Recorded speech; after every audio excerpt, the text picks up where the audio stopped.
را و اختیار شما قرار دهیم. حالا عکس یادگاری میگیرد سفید پوشان جوانان شاهد فراده و سیاه پوشان کابل بشه. این پوشان عباسالی هست محمود اوله همین طرف این پوشان کابل بشه در یوتیوب مسیح صفحه ما را مشترک بکنید. جد کازمیه اول سفارش ده و هنوز گول ثمر نرسیده.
شنونده‌های عزیز کمتر از 3 دقیقه تا پایان این رقابت باقی مانده و جلوی برای جوانان شاهد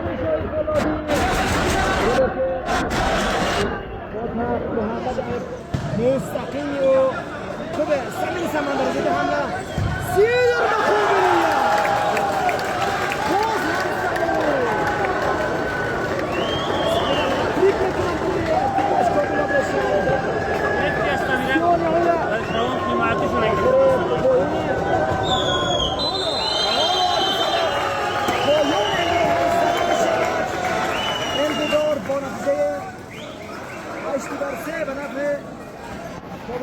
پایان میرسد و کابل بشم فینالیست شد و در فینال مقابل یاران فرهاد بازی میکنن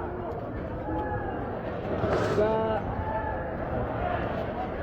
تبریک باشد به تمام هواداران فرزند فرزند اعضای تیم محترم کابل ابریشم.